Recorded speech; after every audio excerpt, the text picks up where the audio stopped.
So here I am with my 5 favorite guitar pedal phase shifters.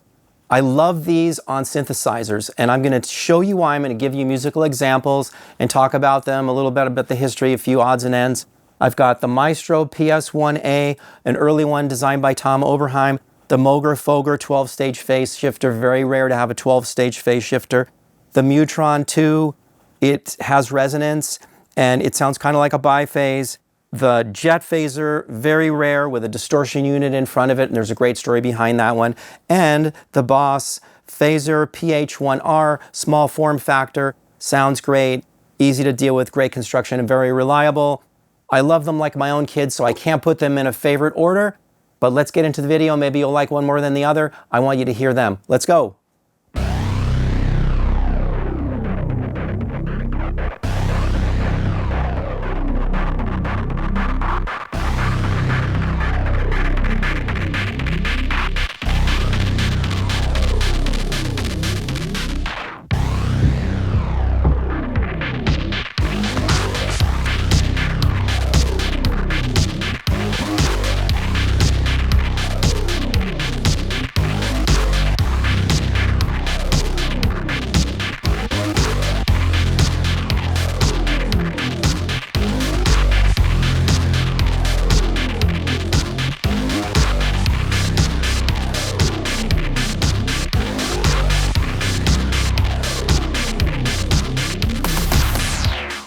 So let me tell you why I love this Moog Foger 12-stage phaser.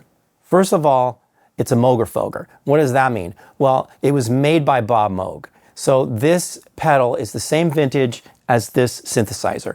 What does that mean?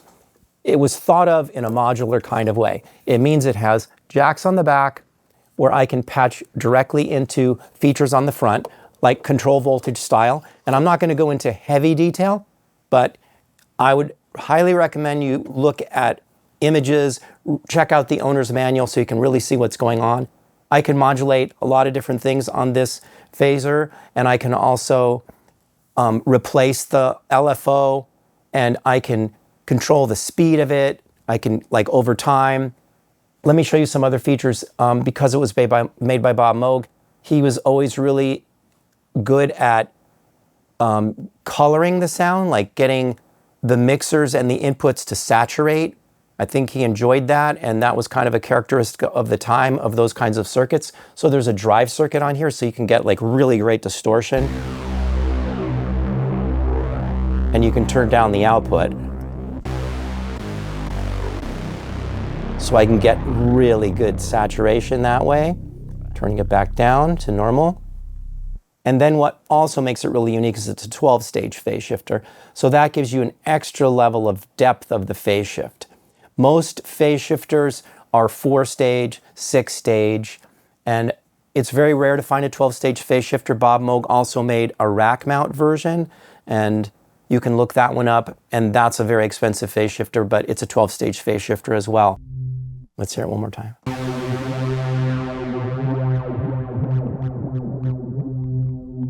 Now without resonance.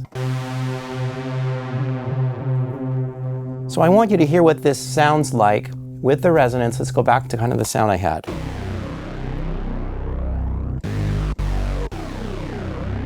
Without the phaser. Really not as interesting. And let's get rid of another aspect of the sound that I have going is noise. So here's the phase shifter without the noise.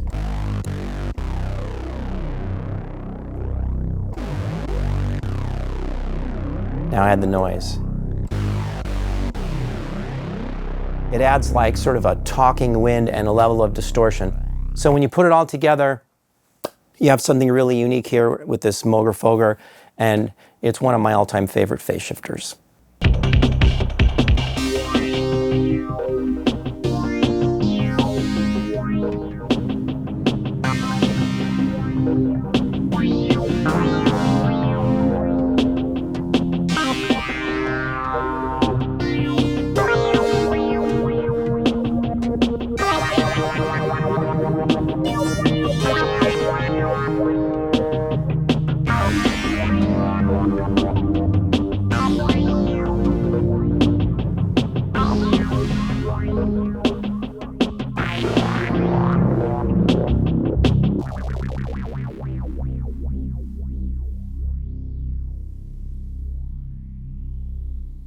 So I'm showing you the Boss Phaser PH1R, and I have two of them. I really love them. They weren't very expensive. I think I got them for like in the $60 range, maybe I don't know what they are now, maybe $100, but it's a lot lower price phase shifter. And I love these Boss, maybe I love all of the Boss pedals because they're really sturdy, you know, strong metal cases, they're reliable, they're small, and I like the colors. All the different Boss pedals have different colors. These are green, so they're like using crayons to me. You know, I pick them for different, I pick the colors like thinking of like coloring my sound, you know, it's a great visual.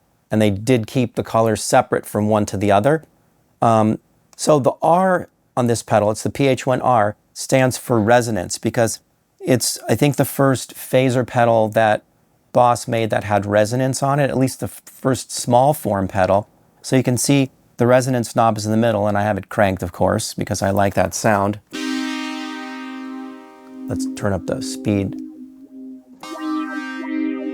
so you can hear it. Without the resonance, you won't get as much of that. And I have to do it on both pedals for you to tell, because I'm running them in stereo. So you still have, you get good phase shift.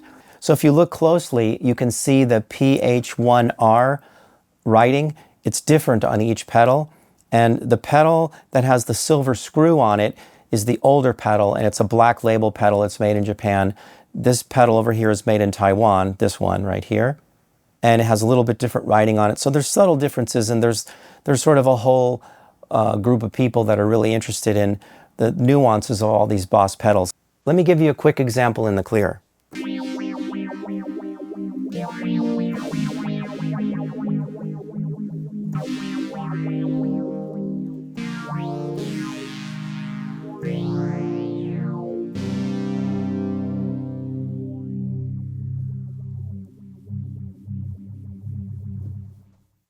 The Boss Phaser PH1R.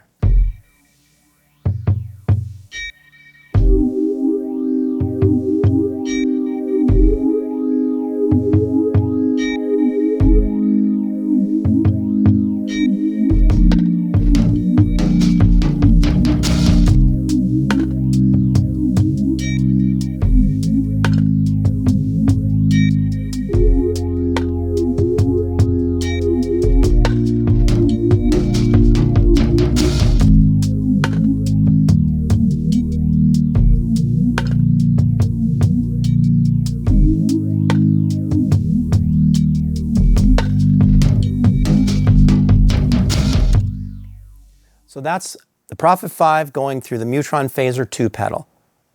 This pedal was not the first Neutron that I got. The first Neutron pedal that I got was the Neutron 3, and that's an envelope follower. And then I found my way into this phaser, which is the Neutron Phaser, which you could also call the Phaser 1. And if you notice, there are just two knobs on there, right? So you've got low, medium, and high, right? LMH. So on this pedal, you basically have three depths, and then you can control the speed of the phaser. So when I upgraded to the Phaser 2, I love the sound of both circuits. This pedal is a 6-stage phaser. So if you remember, the Moog Foger is a 12-stage phaser, and the Boss pedal is a 4-stage phaser. So they're all different levels of like, I wouldn't call them levels, I guess they're different flavors of phase shifting, right?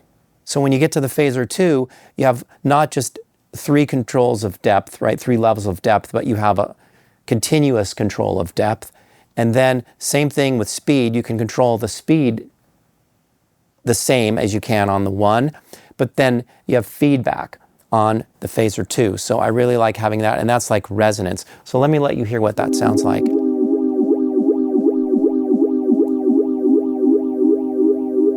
Less depth. And now I'm going to crank up the depth and give you slower phase shift. Let's get some more harmonics into the circuit. And it's just a beautiful, clean, and low notes are great on it too, especially bright ones.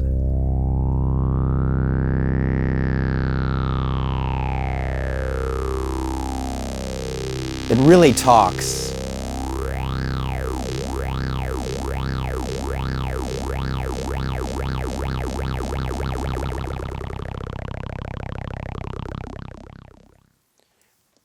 I love the metal frame, really durable pedal. You can plug it in, so it's not relying on the battery, so it's really stable and it's really consistent. And this was kind of like a downgrade, I guess, from the Neutron Biphase, which was very expensive back then. So they put a lot of that cool sound into this pedal, and it's an optical pedal, and that's a little over my head, but my understanding is that it allows for more watery and more like, not just more depth, but like a sharper type of effect. So I think you can hear that in the shape of the waveform. Really like humping. More depth. Sometimes a little less depth gives you something cool though. Makes it talk. So I'm sure you can see from that why I really like the Neutron Phaser too. Let's go to the next one.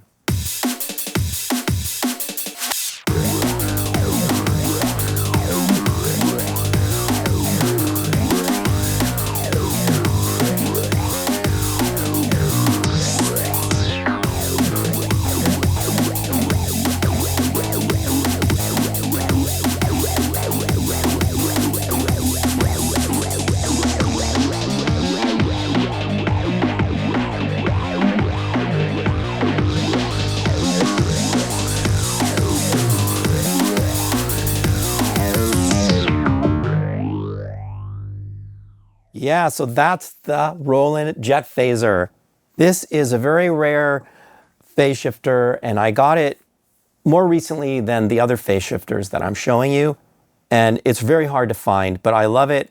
It has two circuits in it. It has the jet circuit, which is the distortion circuit, and it has the phase shifter circuit, which is clean. So you can hear different settings in there, but I love it. Like, listen to what this bass would be if I didn't have the phase shifter on it.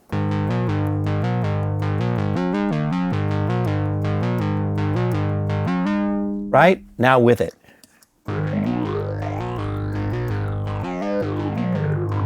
And then I can increase the speed. When I go down to the other note, I was cranking the speed.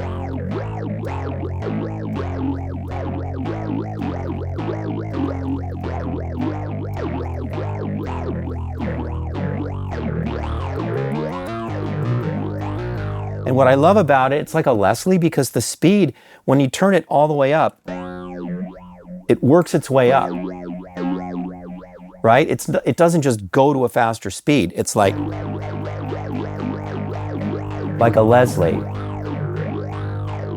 See how it's slowing down on its own? So it's really musical. You get these sort of analog, like overriding speed changes across the phrase, you know? So as I'm playing these notes, the speed is changing kind of at its own rate. And it has its own like personality that's going on at the same time as the music. So I love it. You see, I'm kind of petting it. It's like a person to me. This thing has just got so much personality. Let's go to jet mode number 3. You hear the difference? A little bit of different filtering. Jet mode 2. And jet mode 1,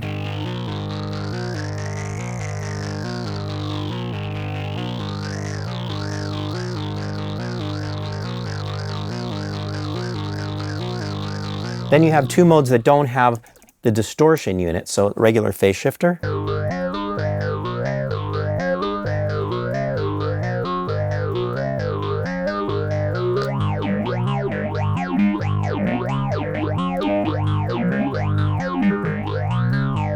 So one sounds like a deeper phase shifter than the other. And I could read you a little bit of information. I'm going to get my paperwork and just tell you a couple more fun stories about this particular phase shifter. Here's a bit of history that I found interesting. This is from Ernie Isley from the Isley Brothers, right? We were working with the same engineers Stevie Wonder was using on what would become the album Inner Visions. We were working on the record that became 3+3. There was a fuzz box and a phase shifter by Maestro. So the fuzz box was the Big Muff, and the phase shifter by Maestro was the PS1A, which is in this video.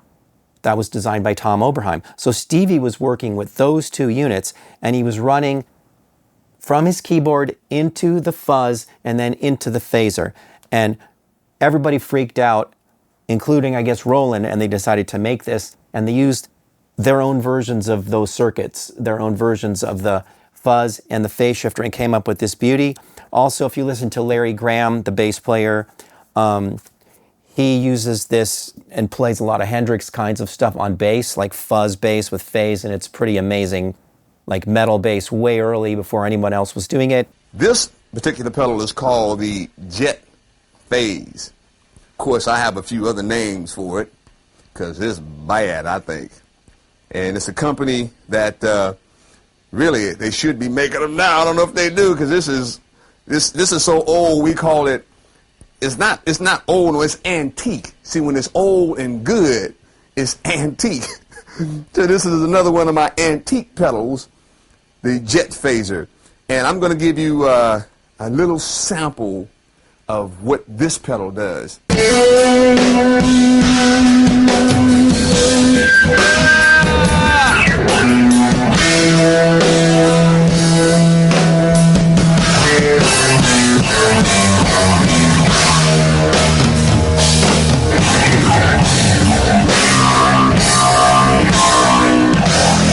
Check out that song, check out the Jet Phaser when you get a chance. Hope you enjoyed this one.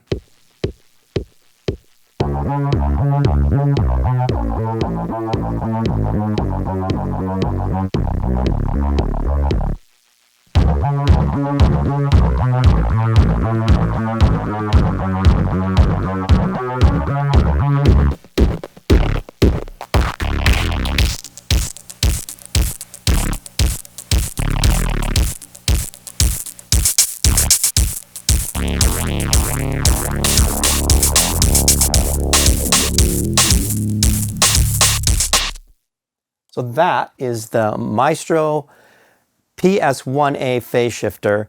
It's the oldest phase shifter, I think, in existence.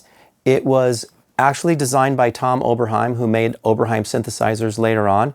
It was maybe one of his first commercial designs that came out, and it's still one of the best sounding phase shifters, I think. It was originally designed kind of to sound like a Leslie speaker, like that were on the Hammond organs. You know, they'd spin around, and you can get that effect here. Watch what happens. There's no phase shift right now. Slow, medium, and you see how it speeds up? It takes its time just like a Leslie. So that's the idea here. And the thing I was playing, I just cranked it up to fast speed, and I can get a bass with some attitude. Here's without the phaser at all.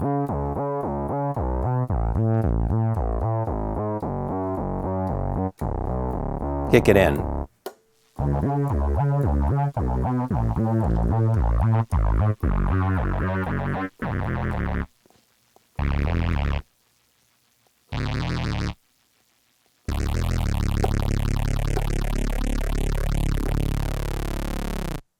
So it adds a lot of attitude to the sound. I'll show you something here.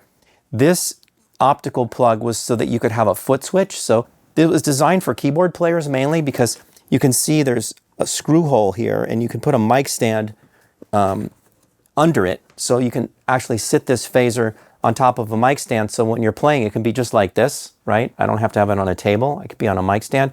And then for guitarists, you can have a cable coming out of this optical hole, and then they can have a foot switch so that, you know, they can change the speeds that way. It's been used on a lot of different instruments.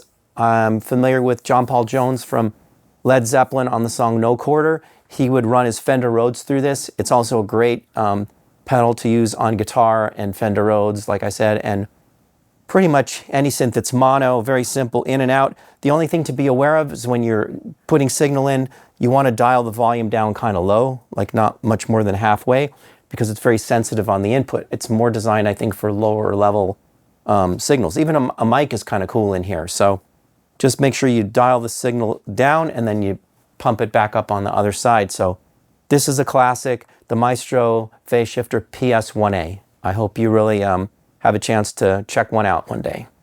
Okay, so that was a really fun video to make. These pedals have been really close to me. I've had most of them a really long time, and I think that it enhances the sound of synthesizers a lot, and you can learn the nuances of using pedals just by trying them.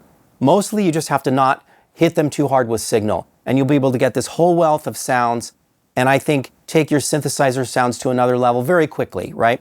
So if you like this video, please like and subscribe. Let us know in the comments. Let me know if you want to see more videos like this where I demonstrate various other things around the studio.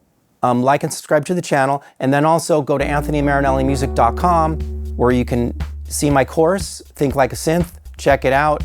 It's the exact method that I've used on hit records and films that I use today. It's how I make all these sounds. I go through all this stuff in my head very quickly. It's intuitive, it's non-technical, and it's really helped me. I think it could help you. If you're interested, go to anthonymarinellimusic.com, check it out, and we'll see you next time on the next video. Thank you all so much, though, for being a part of this. This just means everything to me, and I really enjoy making the videos. So looking forward to the next one.